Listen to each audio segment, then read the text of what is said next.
The Philippines is the largest Christian country in Asia, which is more than 90% of Filipinos pray to the Christian God who was originally presented to them to their ancestors 500 years ago when Raha Humabon of Cebu and his wife Hara Humamay converted to Christianity as Carlos and Juan. The rest of the population are distributed among various religions. Around 6% are Muslims, 2% are Buddhist, Taoists, and in Hindus, and the last 2% pray into the ancient indigenous gods and goddesses, those who were here long before the Spanish arrived with the Christian God. There are many gods and goddesses of the indigenous Filipinos, but the most popular of them is Bathala. Any of us know Bathala as the Filipino version of the Christian God. Like if you grow up Catholic, you may have first heard about Bathala in the term Bahala na, which effectively means Bathala will take care of it.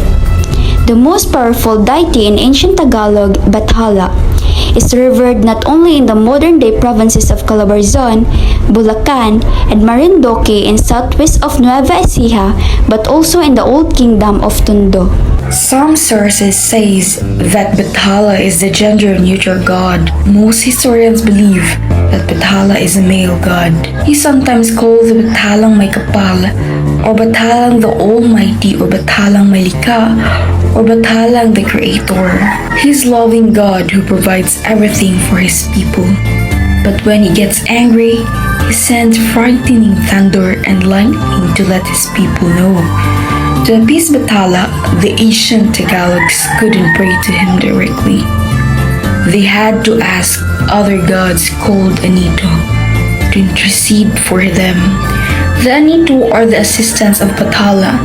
They are the lesser gods and goddesses such as Mayari, Hanan, and Tala, the daughters of Bathala, and the spirit that lives in the trees, rocks, rivers, and seas. They were also the ancestors who have passed away into the next life. In some places, particularly in the mountain province, people carve small wooden statues that represent their ancestors. They pray to them, offer food and wine, and even make sacrifices so that the Anito would intercede to Bathala on their behalf. Bathala is also part of Bicol pantheon of gods, although he is treated as a lesser god. To the ancient Bicolanos, Bathala is the god of good luck. According to the Franciscan priest Mark of Lisbon, the ancient Bicolanos carried a small wooden image of Bathala as a lucky charm or anting-anting. Further down to the south, the ancient Visayans sometimes called their supreme being Bathala. An ancient Visayan prayer listed in the book Philippines Literature from Ancient Times to Present calls Bathala the origin of all creatures. According to the Baxter Codex, a Spanish manuscript detailing the life and customs of pre-colonial Philippines, Bathala is an eternal god. He was here before the world began and will be here after the world has gone.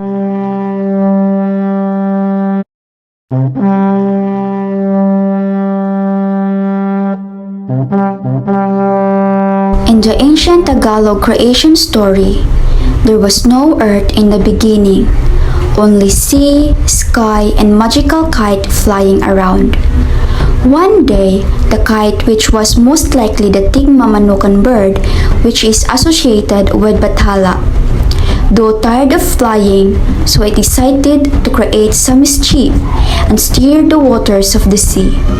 Agitated, the sea began throwing water at the bird, and that began disturbing the sky.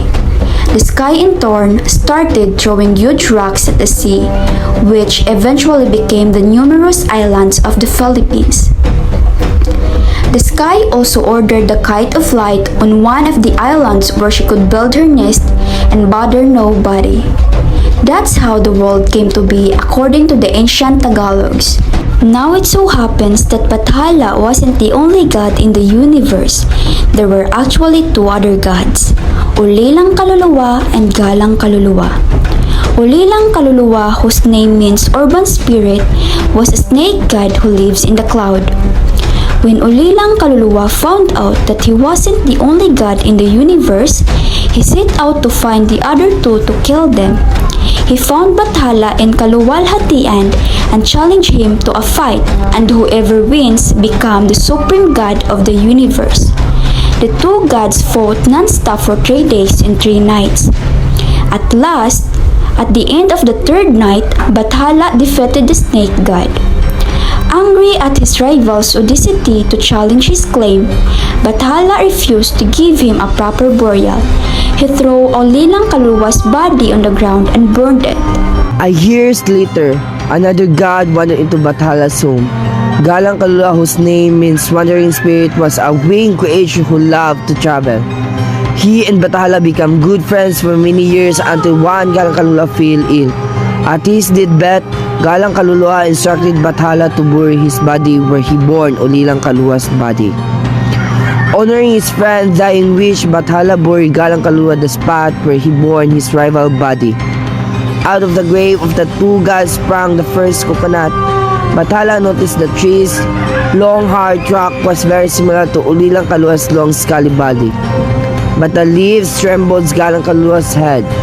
He took the fruit of the tree and removed its husks. He found who looked very much like Galang Kaluluwa's head.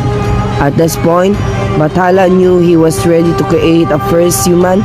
First, he created plants and animals that would provide food, clothing, shelter, and their other needs. And then he married the land breeze. And the sea breeze their marriage for the first bamboo plant.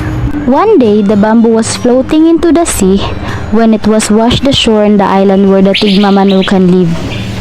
It struck the feet of the bird, which got angry and picked the bamboo. The bamboo split into an half, and out of it came the first man and woman, Malakas and Maganda, their names meaning strong and beautiful.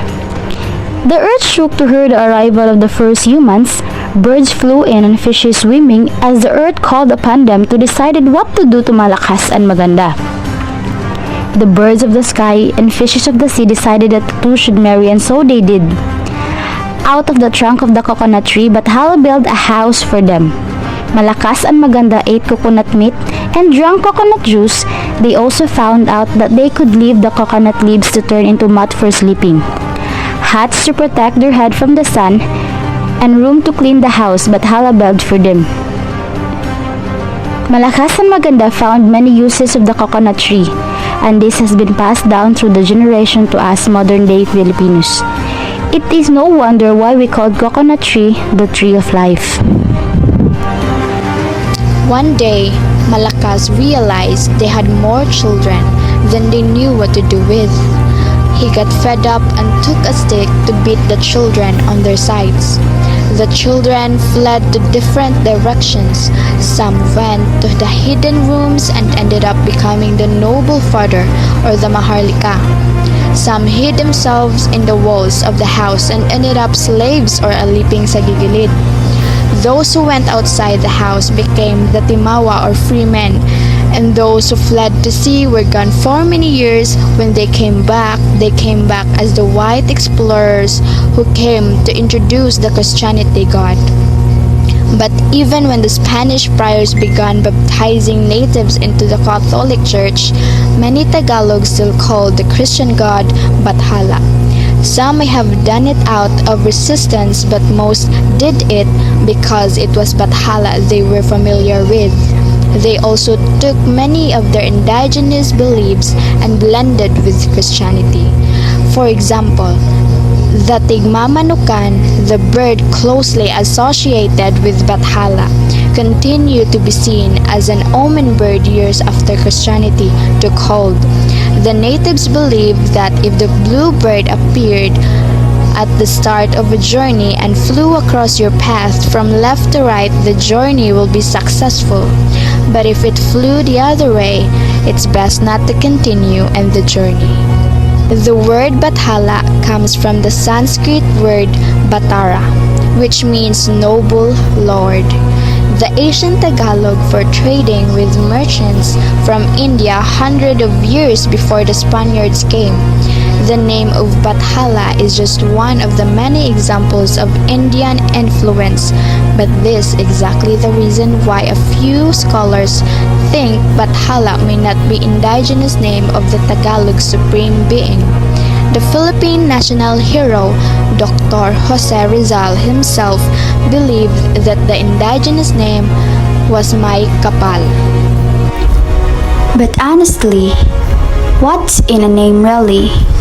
Whether we refer him as Bathala, May Kapal, or Bathalang May Kapal, it is obvious that the ancient Tagalogs held the idea of an infinite supreme being in high regard, a being whose essence is still present in each and every one of us today.